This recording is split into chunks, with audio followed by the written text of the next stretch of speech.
사사기 16장 18절부터 22절까지 말씀을 합독하도록 하겠습니다. 들릴라가 삼손이 진심을 다 알려주므로 사람을 보내어 블레셋 사람들의 방백들을 불러 이르되, 삼손이 내게 진심을 알려주었으니 이제 한 번만 올라오라 하니, 블레셋 방백들이 손에 은을 가지고 그 여인에게로 올라오니라.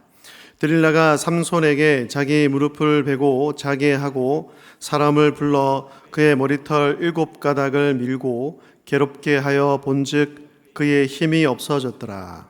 들릴라가 이르되, 삼손이여, 블레셋 사람이 당신에게 들이닥쳤느니라 하니, 삼손이 잠을 깨며 이르기를, 내가 전과 같이 나가서 몸을 떨치리라 하였으나 여호와께서 이미 자기를 떠나신 줄을 깨닫지 못하였더라.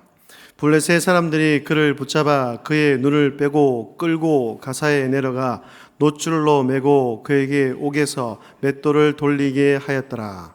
그의 머리털이 밀린 후에 다시 자라기 시작하니라. 아멘. 여러분, 사람의 인생은 겉으로만 봐서는 판단하기 어렵습니다. 남들이 보기에 부러울 만한 학벌, 외모, 재산, 명예나 권력을 가졌다 해서 그 사람이 진정으로 행복한 것은 아닙니다.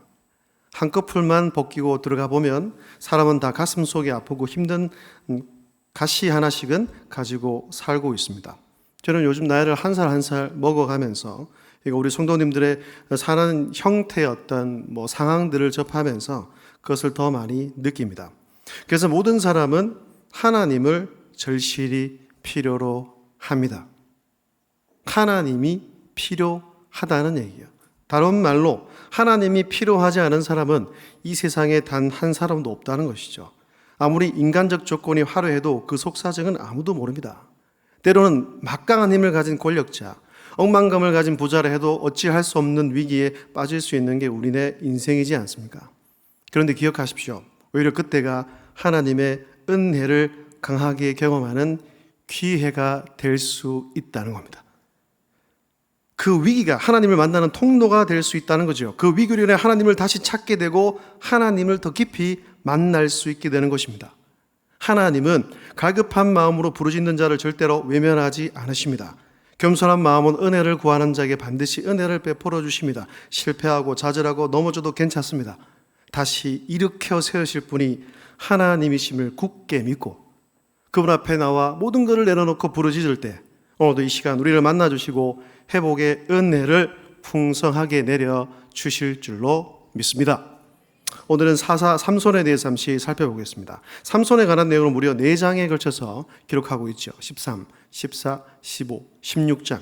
다른 사사들에 비해서 길게 더 자세하게 기록해 놓았습니다. 그 이유가 무엇일까요? 여러 이유가 있겠지만 제 생각에는 우리가 깨달아야 할 영적인 교훈이 이 속에 많이 담겨 있기 때문인 것 같습니다. 삼손이 태어나는 장면을 성경에 이렇게 기록하고 있습니다. 사사기 13장 3절과 4절과 5절 말씀을 함께 화면을 보시고 읽도록 하겠습니다. 시작. 여호와의 사자가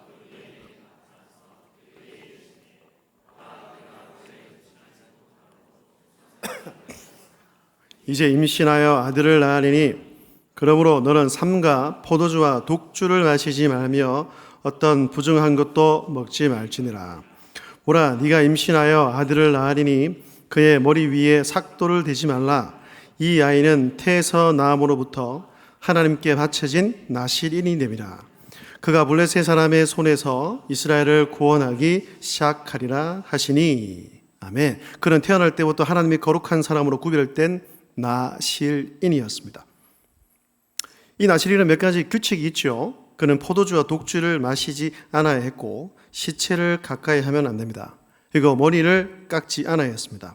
그래서 그의 머리는 치렁치렁했고 하나님께서는 그에게 보통 사람으로 상상도 못할 힘을 주셨습니다. 하나님께서는 삼손을 통하여 블레셋 손에서 이스라엘을 건져내셨죠. 당시 이스라엘은 하나님 앞에서 악을 행하여 하나님의 진노를 받았고 철기 문화를 앞세운 블레셋의 손에서 고통을 받고 있었습니다. 그런 블레셋 사람들도 삼손을 당해내지 못했습니다. 심지어는 자기를 죽이러 올라온 블레셋 군사 1000명을 나귀의 턱뼈로 물리친 적도 있었습니다. 이로 인해 블레셋은 이를 갈고 삼손을 붙잡아 죽이려고 했지요. 그의 명성은 점점 하늘을 찔러가고 있었습니다. 그런데 여러분, 이런 그가 어떻게 되었습니까? 블레셋 사람들이 조롱거리로 전락하고 말았죠. 그의 힘은 사라졌고 블레셋 사람들에게 잡혀 두 눈이 뽑혔습니다. 블레셋 사람들에게 끌려가서 맷돌로 돌리는 노예가 되었습니다. 블레셋을 물리치고 호령하던 영웅이 블레셋 사람들의 놀이객감이 되어 버렸다는 얘기입니다. 여러분, 하나님의 고귀한 사람이 블레셋의 신전에서 조롱거리가 전락한 모습이 얼마나 우리의 마음을 아프게 합니까? 이방인들의 놀이객감이 되어버린 그의 모습이 얼마나 안타깝습니까? 여러분, 삼손은 부족함이 없는 사람이었죠. 오히려 넘치는 은혜를 받은 사람이었습니다. 그러나 그는 나신인으로서의 거룩한 가치, 그 존엄성을 지켜내지 못했습니다. 여러분, 하나님의 복을 받는 것도 중요하지만 그것을 지켜내는 것은 더 중요하다는 겁니다. 하나님의 자녀로서의 신분을 지키는 것은 정말 중요합니다. 그러면 삼손은 왜 이것을 지키지 못했을까요? 우선 그는 가까이 하면 안 되는 것을 가까이 했습니다. 그런 여인들을 가까이 했죠. 그것도 이스라엘의 여인이 아닌 이방 여인을 말입니다. 결혼하지 않은 남자가 여성에게 관심을 두는 것 그 자체는 나쁜 것이 아닙니다. 그러나 문제는 그 일에 분별력이 없었다는 것입니다. 그는 이스라엘의 정결한 여인 중 한 명과 결혼해야 했습니다. 그러나 그는 블레셋 여인들을 좋아하고 너무 좋아했다는 얘기죠. 어떤 신학자가 그 당시 이스라엘 여성과 이방 여성을 비교해서 쓴 글이 있습니다. 이스라엘 여성들은 차림새가 검소했답니다. 화려한 채색 옷은 하나님께서 원치 않는 것이었고, 그리고 그들은 노예 사례와 광야 생활을 통해 거칠어졌습니다. 살아남기 위해 여성스러움을 감출 수밖에 없었다는 것이죠. 반면에 이방 여인들은 달랐습니다. 그녀들은 화려한 옷을 즐겨 입었습니다. 자신들의 아름다움을 한껏 뽐내기를 좋아했습니다. 이방의 우상 숭배 문화 자체가 음란한 것이었기 때문에 그녀들의 옷 또한 그러했습니다.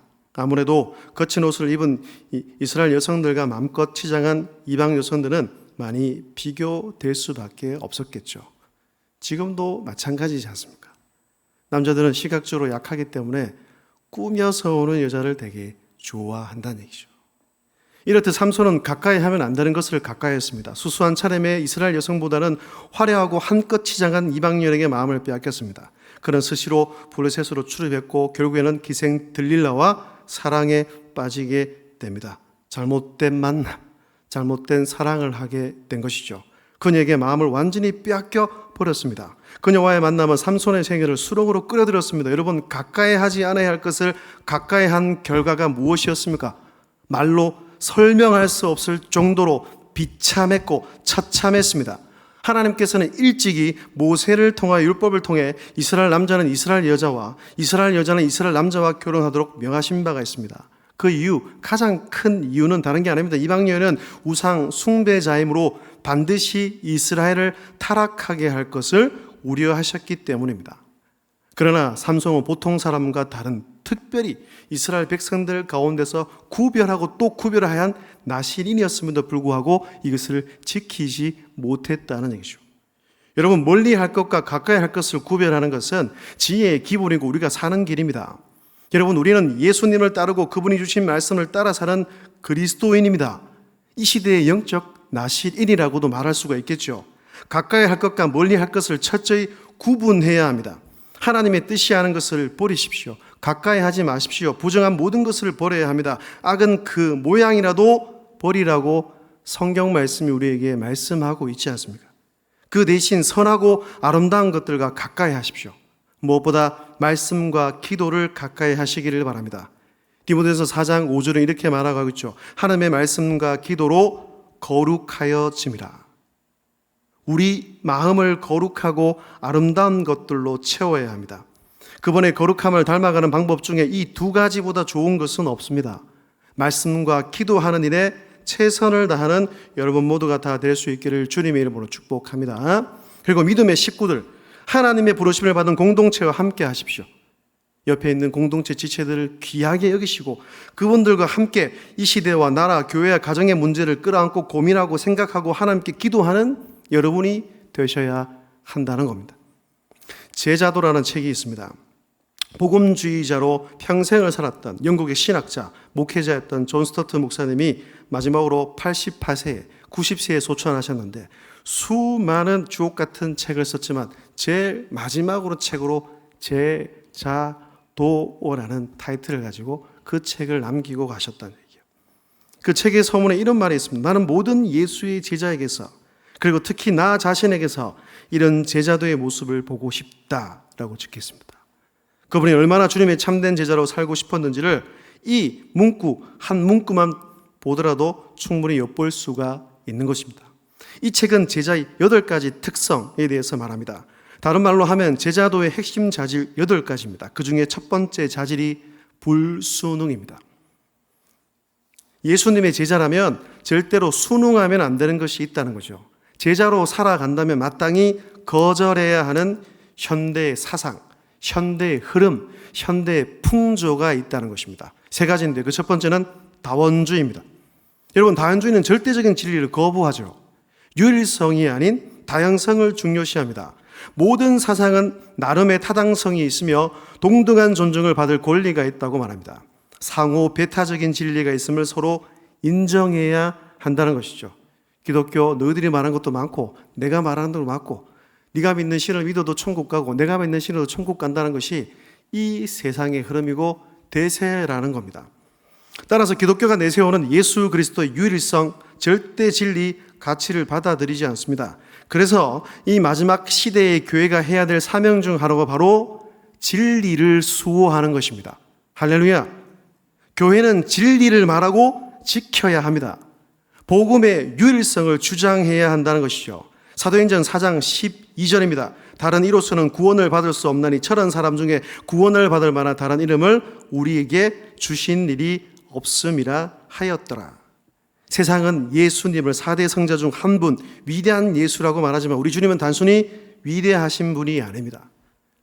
우리 주 예수 그리스도는 위대한 분이 아니라 유일하신 분입니다. 유일하신 한 분, 하나님이시란 얘기예요. 이 사실을 먼저 우리가 확실히 믿고 이 가치를 지키고 전해야 한다는 것입니다. 두 번째, 우리가 마땅히 거절해야 할 현대의 풍조가 무엇일까요? 물질주의라고 얘기합니다. 다른 말로 맘모니즘이라고 하죠. 맘모니즘이 무엇입니까? 부, 돈, 재산, 소유, 재물, 물질을 절대시하거나 그것의 최고의 가치와 의미를 부여하는 태도나 행위를 의미합니다.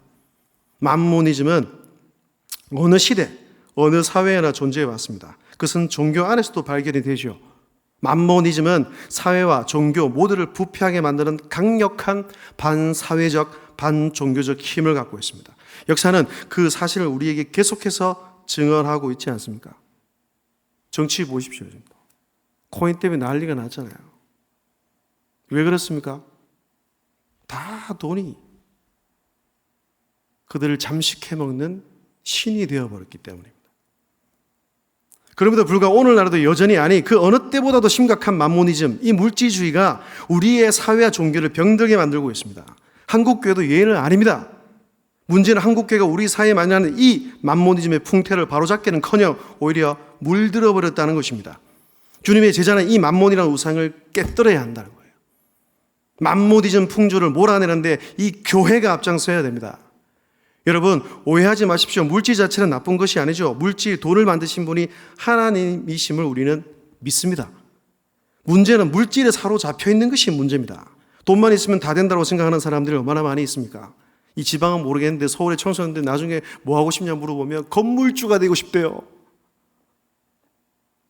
교회에 다니는 애가 주님께서 마태복음 6장 24절 말씀을 통하여서 단호하게 말씀하십니다. 화면 보시고 함께 읽겠습니다. 시작. 한 사람이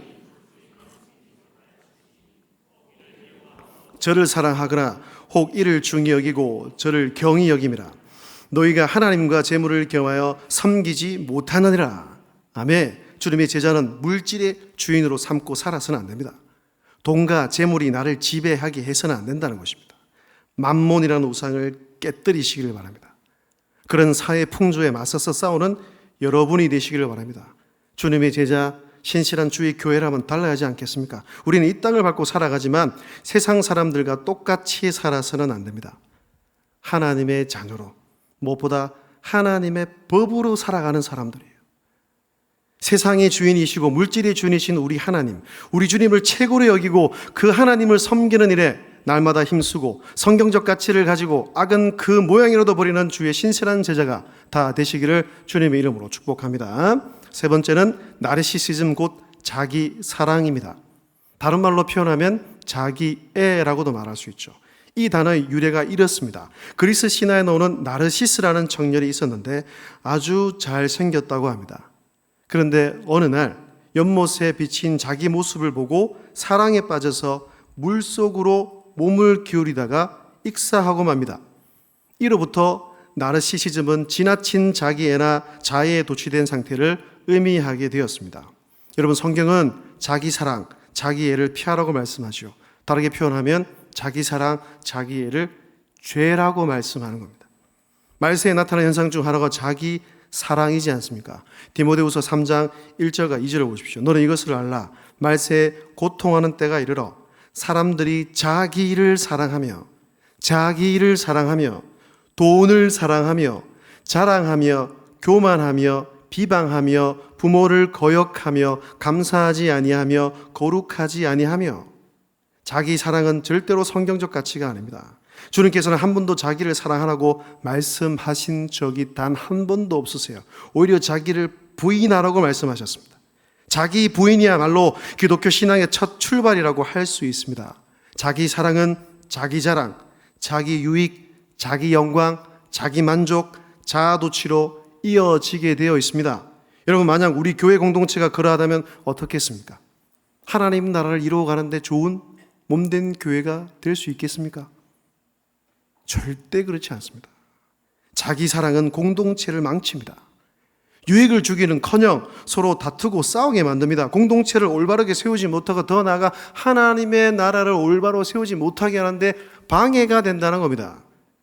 그리스도인이 자기애를 거절하지 않으면 이 교회 가운데 참된 공동체가 이루어질 수가 없습니다. 우리는 마땅히 자기애를 단호히 거절하고 거부해야 할 줄로 믿습니다. 예수님께서 모든 사람을 사랑하고 섬기셨듯이 우리도 예수님처럼 먼저 상대방을 존중하고 사랑하고 섬겨야 합니다. 교회 공동체 안에 있는 사람들 모두를 사랑해야 하는 것이죠. 하나님이 우리에게 주신 계명처럼 먼저 하나님을 사랑하십시오. 그리고 그 사랑으로 우리의 이웃과 지체들을 사랑하시기를 바랍니다. 자기를 사랑하는 것은 하나님의 뜻이 아닙니다. 이것은 죄악이 가득한 이 세상으로부터 온 것이고 마귀가 좋아하는 것입니다. 말세의 현상 중에 하나인 자기 사랑, 자기애를 철저히 거절하고 피하는 우리 교회 공동체가 될 수 있기를 주님의 이름으로 축복합니다. 그리고 큰 두 번째, 어떻게 삼손은 그 거룩한 나신이로서의 그 사명을 감당하지 못했을까요? 삼손은 하나님으로부터 받은 것을 소중히 여길지 몰랐다는 겁니다.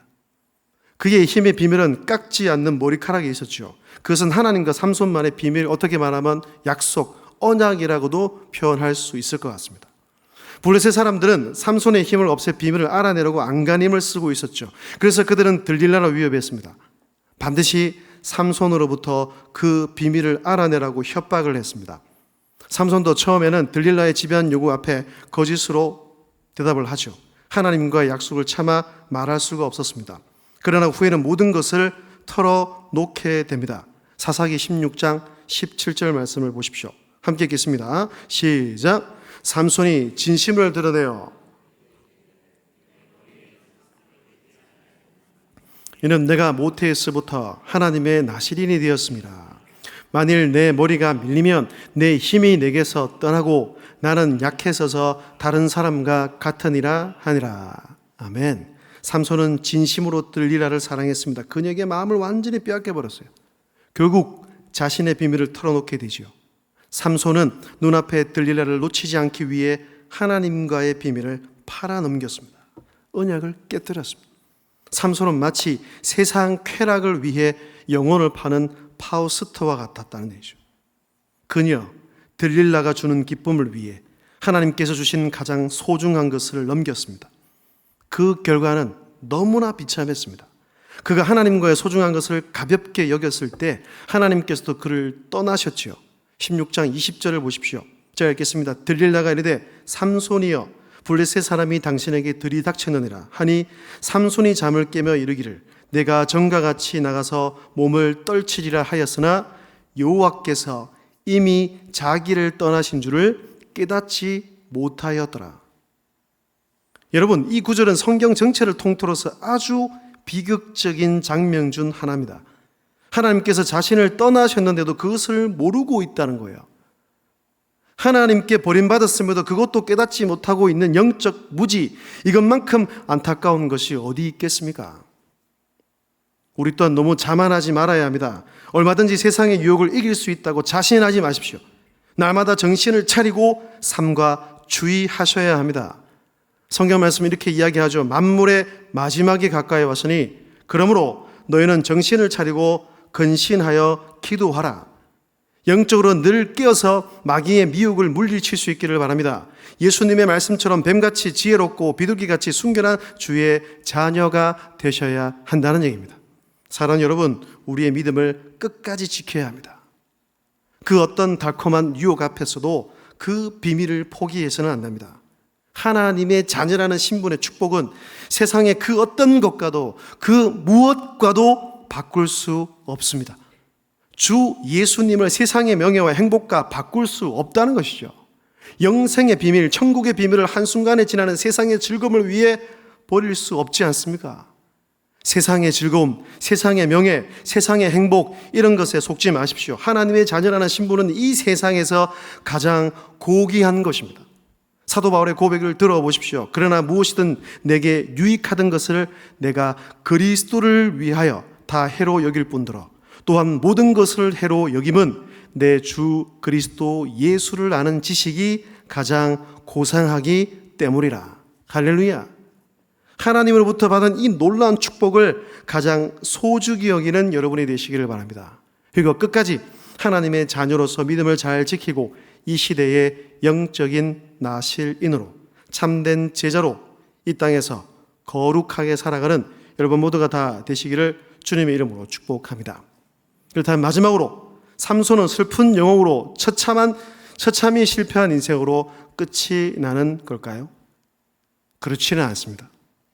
삼손의 이야기는 슬픔으로만 끝나지 않고 은혜를 통한 회복의 이야기로 마무리되고 있다는 얘기예요.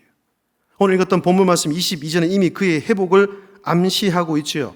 22절 보십시오. 그의 머리털이 밀린 후에 다시 자라기 시작하니라. 다시 자라기 시작하니라. 블레셋 감옥에서 그의 머리털은 다시 자라기 시작했습니다. 조금씩 소리 없이 자라기 시작했습니다. 머리털이 조금씩 자라면서 삼손의 영혼도 조금씩 회복되고 있었다는 얘기예요. 세상의 정욕, 안목의 정욕을 바라보던 그 두 눈은 뽑혔지만 그 대신 하나님을 바라보는 영혼의 눈은 점점 밝아지고 있었습니다. 그가 명예를 회복할 날이 다가오고 있었다는 얘기예요. 그러면 삼손의 회복이 어떻게 구체적으로 시작되었고 나타나고 있습니까? 그것은 기도로부터 출발하고 있다는 겁니다. 그가 하나님께 간절히 부르짖었을 때 하나님께서는 그를 회복시키시고 힘을 주셔서 사사로서의 마지막 사명을 다하게 하셨습니다. 16장 28절입니다. 28절을 함께 읽겠습니다. 시작. 삼손이 여호와께 부르짖어 이르시되 생각하옵소서. 하나님이여 구하옵나니 이번만 나를 강하게 하사 나의 두 눈을 뺀 블레셋 사람에게 원수를 단번에 갚게 하옵소서 하고. 아멘. 그는 블레셋 사람들은 그날 그 사람들은 삼손을 다곤의 신전을 끌어냈습니다. 두 눈이 뽑힌 채 사슬에 매인 그를 바라보면서 모두 비웃고 조롱했습니다. 그러나 신전의 중심이 되는 두 기둥 사이에 기대고 선 삼손은 하나님 앞에 부르짖고 있었습니다. 그가 기도를 시작했을 때 승리의 저울, 승리의 줄은 다시 삼손에게로 기울기 시작했다는 얘기죠. 그의 기도는 삼손이 치른 생애 그 마지막 전쟁과도 같았습니다.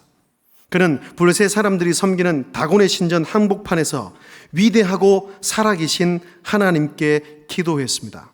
기도를 시작했을 때 이미 삼손은 승리를 거두고 있었다는 얘기예요. 블레셋 사람들은 먹고 마시느라 정신이 없었지만 삼손의 기도로 인해 다곤 신전에 이미 금이 가고 있었습니다.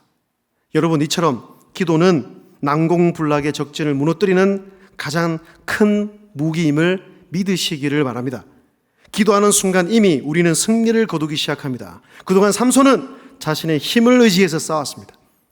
자신의 힘만을 의지했다는 거예요. 그러나 지금은 기도에 의지해서 하나님의 힘으로, 하나님의 능력으로 싸우려고 하고 있었습니다. 그는 마지막으로 하나님께 자신의 부르짖음에 응답하시기를 갈망했습니다. 그리고 하나님께서는 그에게 다시 힘을 허락해 주셨다는 겁니다.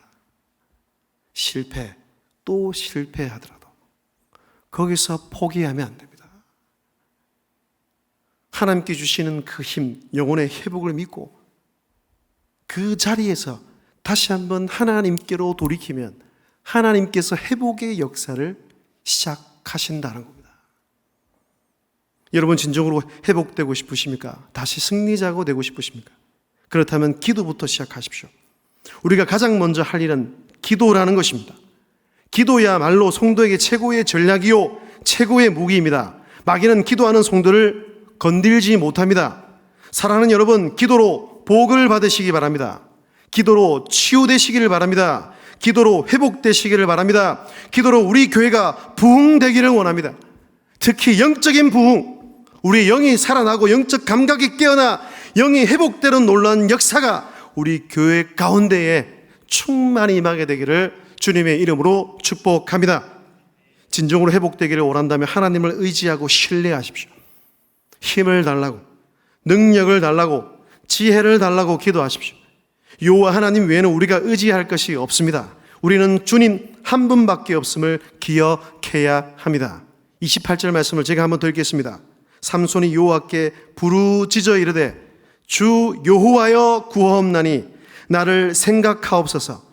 하나님이여 구하옵나니 이번만 나를 강하게 하사 나의 두 눈을 뺀 블레셋 사람에게 원수를 단번에 갚게 하옵소서 하고, 우리가 믿는 하나님은 지금도 살아계셔서 역사하는 분이십니다.